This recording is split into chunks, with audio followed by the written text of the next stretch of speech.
الحمد لله وصلى الله تعالى وسلم وبارك على رسول الله محمد وآله المهتدين بهداه من الصحب والأزواج والقرابة والتابعين لهم بإحسان إلى يوم اللقاء. خوشکان و برایانی مسلمانی بەڕێز و خۆشەویست، خۆشحاڵم کە لە ئاڵلقەیەکی تازەی زنجیرە دەرسی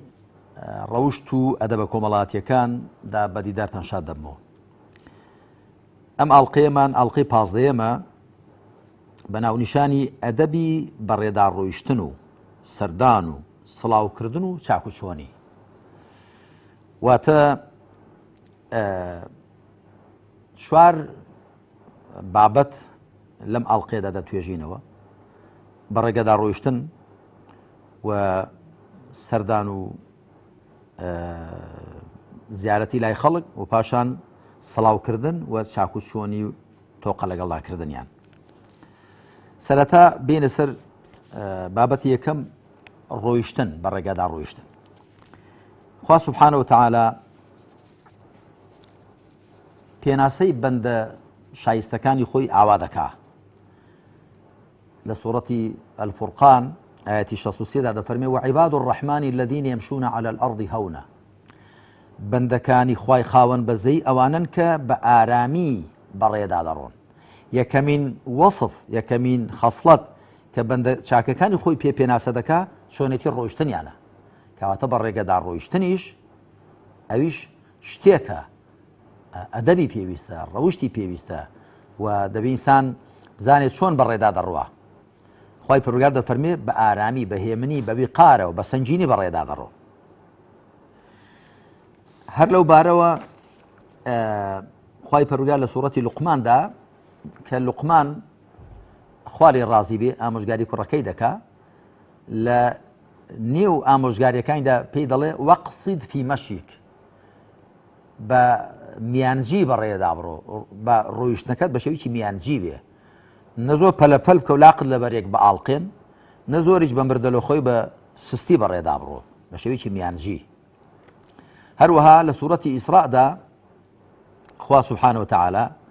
دەفەرمێ: ولا تمشي في الأرض مرحا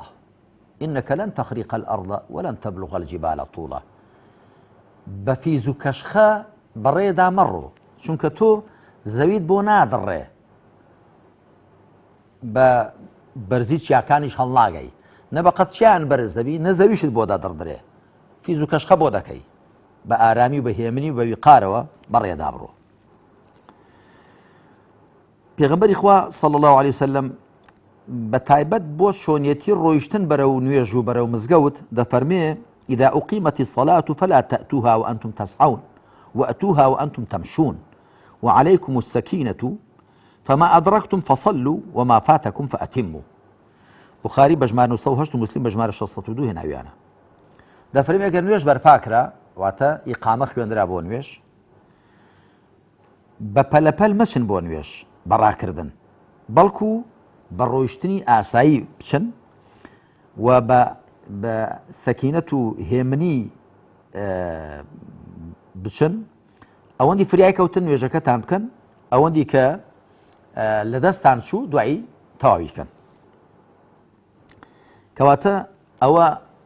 بە کورتی دەربارەی بەڕێدا ڕۆیشتن کە دەبێ بەو شێوەیە بێت. بێنە سەر بابەتی دووەم، سەڵاوکردن، سەردانکردن. لەبارەی سەردان و هاموشۆی یەکدێوە دەبێت چۆن بێ. خوا سوبحانەوە وتەعالە لە سوورەتی نور ئاەتی 27 و 28دا دەفەرمێ: یا ئەیها الذین آمنوا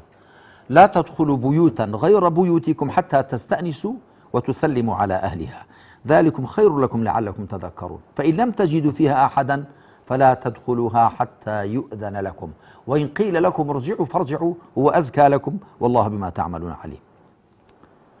خوا سبحانه وتعالى هەموو شتێکی فێری ئیمانداران کردووە، هەموو شتە بنەڕەتیەکانی کە پێویستمانن بۆ دینداری و دنیاداری فێری کردوین. لێرە دەفەرمێ ئەی ئەوانێ بڕواتان هێناوە، واتە بڕواتان هێناوە بە هەموو شتانی پێویستە بڕوایان پێ بهێندرێ. مەچنە ماڵانێک جگە لە ماڵەکانی خۆتان هەتاکو مۆڵەت وەرنەگرن و سڵاو لە خەڵکەکەی نەکەن. تەستەئنیسوا بە تەستەئذینوا هاتووە مۆڵەت وەرنەگرن، بەڵام لە ڕاستیدا ماناکەی قوڵترە لە مۆڵەت وەرگرتن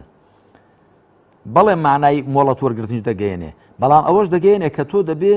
بە سەلیقەی خۆت بزانی ئەو کاتە کاتێکی گونجاو و شایستەیە بۆ سەردانی ئەو شوێنەیاننا چکە جاری وە کە تۆ مۆڵەتت وەرگرت هەر دەڵێن فەرموو بەڵام ئەگەر کاتەکەی گونجاو نەبێ کاتی ئیسراحەتیان بێ کاتی خەویان بێ یاخود بە شتێکی دیکەوە سەرقاڵ بن تۆ دەبێ هێندە سەلیقەت هەبێ لە کاتێکدا کە گونجاو نییە مۆڵەت وەرنەگری کەواتە هەر تەنیا مۆڵەت وەرگرتن تەواو نییە بەڵکو دەبێ ئیستئناس ئەوەیە کە تۆ بزانی ئایا کاتەکەی گونجاوە وەزعی و حاڵیان گونجاوە ئێستا بچیاننا ئەمجا دەبێت سەڵاوی لە خەڵکەکەی بکەی ئەمجا بچنە ئەو ماڵانەوە ذلكم خير لكم لعلكم تذكرون ئەوە بۆ ئێوە باشترە بەڵکو پند وەربگرن بیرتان بێتەوە فإن لم تجدوا فيها أحدا فلا تدخلوها ئەگەر کەستان لەو ماڵەدا نەبینی مەچنە تێی حتى يؤذن لكم هەتاکو مۆڵەت دەدرێن وإن قيل لكم ارجعوا فارجعوا ئەگە پێشتان گوترا بگەڕێنەوە بگەڕێنەوە ئەگە گوترا وەڵاهی ئێستا مەجال نییە دەرفەتمان نییە بۆمان ناگونجێ نایە بڵێ نەخێر هەردێم یا خۆت تووڕەکەی خۆت لالووتکەی بەلەباری بگەڕێەوە ئەسڵەن مۆڵەت وەرگرتن بۆ ئەوەیە ئەگەر مەجالیان نەبوو بڵێن بگەڕێەوە جا مۆڵەت وەرگرتن بۆ ئەگەر پیان خۆش بە پیان ناخۆش بە هەرچی هەر خۆی پێدا بکە پێویست بۆ مۆڵەت وەرگرتن ناکە دوایی دەفەرمێ هو ئەزکا لەکم ئەوە بۆ ئێوە پاک و چاکترە کە ئەگەر پێتان گوترا بگەڕێنەوە والله بما تعملون علیم خوا زانایە بەوەی کە دەیکەن ئەلبەتە پێویستە ئەوەش بزاندرێ کە مۆڵەت وەرگرتن بۆ چوونە ماڵی یەکدی ئەوی شێوەی خۆی هەیە پێغەمبەر عەلەیهی سەڵات وسەلام دەفەرمێ الاستئذان ثلاث فإن أذن لك وإلا فارجع مۆڵەت وەرگرتن سێ جارانە ئەگەر مۆڵەت درای بچۆ ئەگەر نابگەڕێەوە واتە سێ جاران بۆ تێ لە دەرگا بدەی لە جەڕەس بدەی سەڵاو بکەی ئەگەر زانی گوێیان لێ هەرچەند مۆڵەت وەرگرتن جێیە لە سەڵاوکردن مۆڵەت وەردەگری دوای سەڵاو دەکەی سێ جارانە واتە نەک چی دە جاران هەر لە دەرگا بدەی هەر جەڕەس لێ بدەی هەر تەلەفۆنیان بۆ بکەی سێ جاران لەگە وەڵامی نەدایە و بگەڕێەوە ئەمە بوخاری بە ژمارە 6245 و موسلیم بە ژمارە 2153 هێناویانە هەروەها ئەدەبێکی دیکەی مۆڵەت وەرگرتن ئەوەیە کە بۆیە مۆڵەت وەردەگری بچێ ژوورێ تاکو بەسەریاندا نەکەوی تەماشایان نەکەی وەکو هەر لە صحیح بوخاری مسلمدا بە ژمارە بوخاری بە ژمارە 6241 و مسلیم بە ژمارە 2156 هێناویانە ئینەما جوعیل الاستئذان من ئەجل البەصەر مۆڵەت وەرگرتن بۆیە دانراوە لەبەر تەماشاکردن دەبین لەو کاتەدا ئەو مرۆڤە پێیخۆشنین لە بە شێوەیەک بەر تۆ بیبینی لەگەڵ خێزانی کۆبەتەوە یا خۆی دەشوە یا خێزانی ئیسراحەتی کردووە یا کچیان هەیە بۆی تۆ چاوت پێیان نەکەوێت بۆیە مۆڵەت دانراوە جاوە لەو بارەوە لە صحیح بوخاری مسلم داهاتوە کە جارێک پیاوێک لە کەلێنی دەرگاوە تەماشای ماڵی پێغەمبەر دەکا عەلەیهی سەڵات وەسەلام پێغەمبەری خوا شتێکی پێ دەبێت شانەیەک یا شتێک کە سەری پێ دەخورێنێ دەفەرمێ لێی دەخەفتام کە بە چاویدا بکەم بۆ پێی ناخۆش بۆ چونکە مۆڵەت وەرگرتن بۆ ئەوەیە کە تەماشانەکەی جاتۆگە لە کونی دەرگاوە تەماشات کرد ئەی بۆچی مۆڵەت وەردەگری ئەوانە هەمووی ئەدەبی پێویستن و گرنگە ڕەچاو بکرێن بینە سەر بابەتی سێم سڵاوکردن جارێ خوا سبحانه وتعالى وەکو بنچینەیەکی گشتی دەفەرمێ وإذا حييتم بتحية فحيوا بأحسن منها أو ردوها إن الله كان على كل شيء حسيبا سورة النساء آية 86 ئەگەر سڵاوتان لێکرا لە هەر کەسێکەوە بە سڵاوکردنێک بە باشتر لە خۆی یان وەکو خۆی وەڵامی بدەنەوە بە باشتر لە خۆی یان وەکو خۆی ئەگەر مسلمانە یان نامسلمانە سڵاو لێرەکە بە باشتر لە سڵاوەکەی وەڵامی بدەوە یا بەلای کەمەوە وەکو خۆی وەڵامی بدەوە لەبارەی سڵاوکردنەوە کە تۆ دەست پێشخەر بی لەو بارەوە ئەم فەرمایشتە دێنین عن عبد الله بن عمرو بن العاص رضي الله عنهما أن رجلا سأل رسول الله صلى الله عليه وسلم أي الإسلام خير؟ قال تطعم الطعام وتقرأ السلام على من عرفت ومن لم تعرف بخاري بجمارة دوانزة مسلم بجمارة سيونو هنا وانا عبد الله كري عمري كري عاص ضل بياوك بسياري لبيغمبري خواكر عليه الصلاة والسلام چه جۆرە مسلمانەتێک باشترە فەرمووی خواردن بدەی بە خەڵک وە سەڵاو بکەیت لە کەسێک کە دەیناسی و لە کەسێکی کە نایناسی جا سەڵاوکردن هەر ئەوەیە بڵێ سەلام عەلەیکوم سەردانیشیان بکەی هەواڵیشیان بپرسی هەر لەبارەی سەڵاوکردنەوە ئەم فەرمایشتەشەیە پێغەمبەر دەفەرمی عەلەیهی الصەلاة والسلام لا تدخلوا الجنة حتى تؤمنوا ولا تؤمنوا حتى تحابوا أولا أدلكم على شيء إذا فعلتموه تحاببتم أفشوا السلام بينكم ئەمیش مسلیم بەژمارە 54 هێناوێتی پێغەمبەر دەفەرمی عەلەیهی الصەلاة والسلام ناچنە بەهەشت تاکو بڕوا نەهێنن بڕواش نایەنن تاکو یەکدیتان خۆش نەوێ شتێکتان پێ بڵێم ئەگەر کردتان ببێتە هۆی یەکدی خۆشویستنتان سڵاو لە یەکدیکردن بڵاو بکەنەوە سڵاو لە یەکدیکردن هەر ئەوەیە وەکو گوتم بڵێ سڵاوت لێ بێ سەلام عەلەیکوم بەڵکو سەردان و هاموشە و تێکەڵی ئەوەش دەگرێتەوە لە چۆنیەتی سڵاوکردن پێغەمبەر عەلەیهی الصەلاة والسلام ئەم فەرمایشتەمان بۆ دێنێ لەم فەرمایشتە دەفەرمێ يسلم الراكب على الماشي والماشي على القاعد والقليل على الكثير وفي رواية للبخاري والصغير على الكبير بخاري بجمار 6132 مسلم بجمار 2106 هێناویانە دەفەرمێ سوار سڵاو لە پیادە دەکا پێڕۆ لە دانیشتوو کەسێکە دەڕوا کەسێکە دانیشتە سڵاوی لێ دەکا کەم سڵاو لە زۆران دەکەن دوو نەفەر دەگەنە شەشەوتێکان دووەکان سەڵاو بکەن یەک دەگاتە دوان یەکەکە سەڵاو لە دووەکان بکە و لە ڕیوایەتێکی بوخاری داهاتووە گچکە سڵاو لە گەورە دەکا کەسێکی بە تەمەنتر یەکێکی لە خۆی کەم تەمەنتر دەیگاتێەوە باشە کەم تەمەنەکە پێشی سەڵاو بکە لەویدی ئەمجا بینە سەر باسی بابەتی چوارەم تۆقەکردن و چاکوچۆنی پێغەمبەر عەلەیهی الصەلاة والسلام دەفەرمێ ما من مسلمين يلتقيان فيتصافحان إلا غفر لهما قبل أن يتفرقا أبو داود بجمار 942 وترمذي بجمار 613 هێناویانە و ئەلبانی بە صحیح داناوە پێغەمبەر دەفەرمێ عەلەیهی الصەلاة والسلام هیچ کاتێک دوو مسلمان ناگەنە یەکدی و پێکەوە تەوقە ناکەن مەگەر بەر لەوەی لە یەکجیابنەوە لیان بورتراوە و گوناحەکانیان لێ هەڵوەریون و خوا چاوپۆشی لێ کردووە هەر لەو بارەوە أم فرمايشتشي عن أنس رضي الله عنه قال رجل يا رسول الله صلى الله عليه وسلم الرجل منا يلقى أخاه الرجل منا يلقاه أخوه أي أنحني له قال لا قال أفيلتزمه ويقبله قال لا قال فيأخذ بيده ويصافحه قال نعم أمش ترمذي هناوتي بحسن داناو أنس خوالي رازي بدله بياوك وتي پیغمبر خو عليه الصلاة والسلام پیاوێک لە ئێمە برایەکەی پێی دەگا ئایا بۆی بچەمێتەوە بۆ بچێتە ڕوکوع فەرمووی نە وتی ئەدی بی بەخۆیە بگووشێ و ماچی بکە فەرمووی نە وتی ئەدی دەستی بگرێ و تۆقەی لەگەڵ کە وتی بەڵێ فەرمووی بەڵێ ئەڵبەتە لە فەرمایی شتی دیکەشدا هاتووە کە دەستگونجێ ئینسان برای مسلمانی خۆی ماچکە نێوچەوانی ماچکە یا کەسێ لە خۆی بە تەمەنتر دەستی ماچکە بەڵام لێرە ئەو فەرمایشتە ئاوا هاتووە کە وەکو بنچینەی گشتی تەوقەکردن هەیە لە نێوانی مسلماناندا پیاوان لەگەڵ پیاوان ئافرەتان لەگەڵ ئافرەتانیان لەبارەی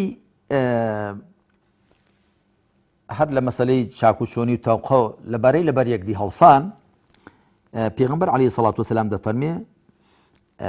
من أحب أن يتمثل له الرجال قياما فليتبوأ مقعده من النار أما ترمذي هنايتي وبحسن شدانه هر كسك حسبك بياوان دستو نظر بوي بوستن دست سرسنگ باشوين خوي لنيو أقرد عذابني جا أو بو أو جنابي شيخانة كمريد درويشو صوفيا كان خوان وراهنا ودستو نظر ببيو بويان بوستن وباش ئەو فەرمایشتەی پێغەمبەر حاڵی بن عەلەیهی الصەلاة والسلام کە من هەر شێخێکم بینی بێ لەو بارەوە هۆشداریم پێداوە ئەگەر لە مەجلیسیاندا ئامادە بوو بم لە ڕاستیدا گەورەترین ئەدەب لەگەڵ شێخدا ئەوەیە کە پێشێ بە قسەی ئەو پێغەمبەرە بکە عەلەیهی الصەلاة والسلام کە ئەو شێخەیە ئەو مامۆستایە لە شوێنی پێغەمبەر دانیشتووە دارێ پێش لێ فەرمایشتەکەی پێغەمبەر سەڵ جێبەجێ بکرێ و لە ڕاستی شێخ نابێ قبوڵکە بە شێوەیەک مامەڵەی لەگەڵدا بکرێت کە پێچەوانەی فرمايشتي پیغمبر عليه الصلاة والسلام وعادتي عجمكان عادتنا مسلمانان وكو لم فرمايشت دا ديارة عن جابر رضي الله عنه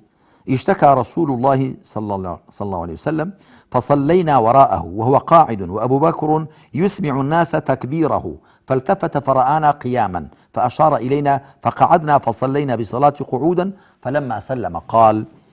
إن كدتم آنفا تفعلون فعل فارس والروم